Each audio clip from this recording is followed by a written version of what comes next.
Semaine de projets artistiques en grand format, donc des projets divers avec des techniques complètement diversifiées selon en fait le projet et la technique adaptée. Donc ça peut être une multitude de petites pièces pour faire du grand volume, comme une technique de sculpture en grand format ou de tournage en grand volume, avec des techniques coréennes, techniques de Kolambika, techniques de plaques, techniques de tournage.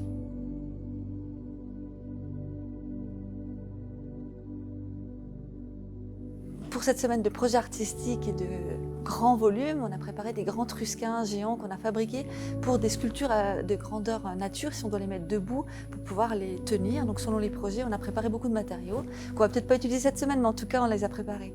On a préparé aussi toutes les harpes pour couper la terre, pour faire des plaques d'argile d'épaisseur vraiment homogène. Et puis on a préparé tout ce qui était chalumeau pour des grandes flammes pour le tournage grand volume, pour des techniques un peu astuces qui vont permettre d'aller plus vite pour faire des grandes pièces.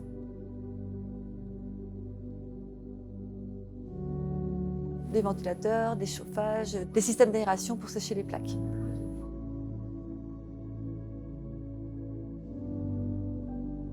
On a préparé aussi les collants mica, voilà, tout le matériel en fait pour toutes les techniques, hein, autant pour la jarre africaine que pour la jarre coréenne. Voilà, le grand volume, ça comprend un peu une sorte de condensé de tout ce qu'ils ont vu depuis le début de l'année.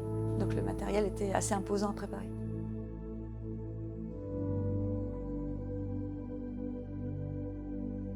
Il y aura 2 semaines encore sur le projet artistique pour vraiment finaliser les projets de fin d'année pour un examen pour les apprenants. Et cette semaine, ils vont continuer ce qu'ils ont démarré depuis septembre, depuis le début de l'année, en conception artistique jusqu'à la finition décor, cuisson. Donc là, cette semaine, ils travaillent encore sur la conception artistique ainsi que dans 15 jours. Donc c'est un travail de continuité entre le travail de recherche, de conception artistique, de sens artistique, de carnet de tendance, de dessin, de croquis. Ils auront encore une semaine où on va faire des maquettes aussi en dessin en aquarelle pour vraiment préparer les fly et les cartels, et puis une semaine de cuisson. Ils vont terminer leur projet artistique pour le mois de juin.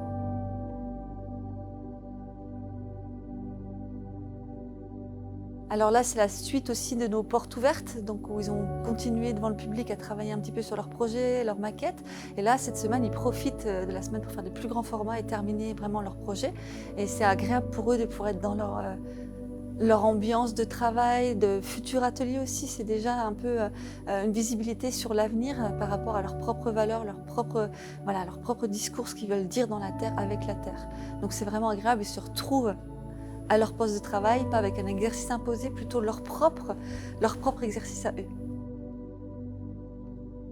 Donc je travaille cette semaine avec Audrey Kimmel qui continue avec moi puisqu'on a travaillé tout le long sur la conception, les préparations du projet, les carnets de tendance, et là on va poursuivre sur le projet, la matière, la mise en route vraiment du volume. On est présente avec Audrey sur la formation pour apporter un soutien technique et une aide aussi par rapport au style artistique que l'apprenant va développer. Donc on travaille sur diverses techniques. Il faut qu'on puisse aussi être polyvalente sur des techniques comme la résine, le plâtre, le moulage, la terre, la sculpture, le tournage, la technique africaine. Donc il faut vraiment tout de suite varier. Donc c'est très riche pour les apprenants aussi parce qu'ils sont preneurs aussi de curiosité, de voir ce que font les autres, et ça leur apporte énormément. Si leur projet les limite à une technique, en tous les cas, là, cette semaine, ils peuvent profiter de voir plein de techniques différentes.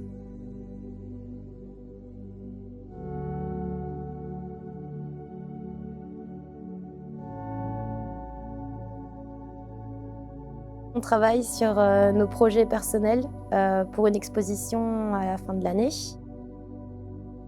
Pour monter mon projet, je me spécialise dans 2 techniques. En premier, la technique du collant mica et en second, la technique du nerriage.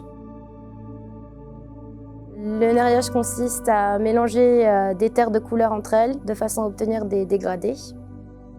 Donc, grâce à des colorants haute température. La technique des collants mica, ça consiste à prendre des collants remplis de vermiculite. On pose une plaque dessus. Le fait de lâcher la plaque au sol va faire que la terre va épouser la forme des collants, et suite à ça, on obtient une pièce singulière. J'aime beaucoup la technique des collants mica parce que ça me permet d'obtenir un résultat avec une part de mystère, c'est assez intuitif. On ne gère pas tous les paramètres de la forme et il y a pas mal de surprises et ensuite on compose avec la forme que la Terre nous donne. Là, je travaille sur la première partie de mon projet qui sera une pièce semblable à un nuage.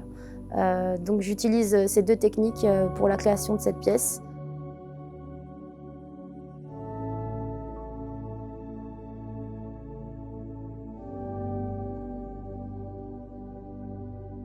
Ce nuage portera sur lui des couleurs et l'usure du temps. Il sera craquelé.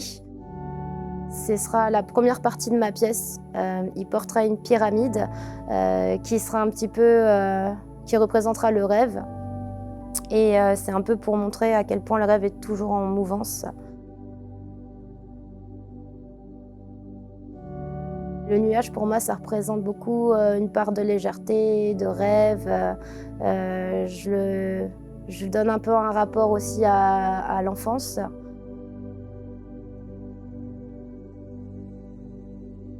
On arrive bientôt à la fin de notre formation.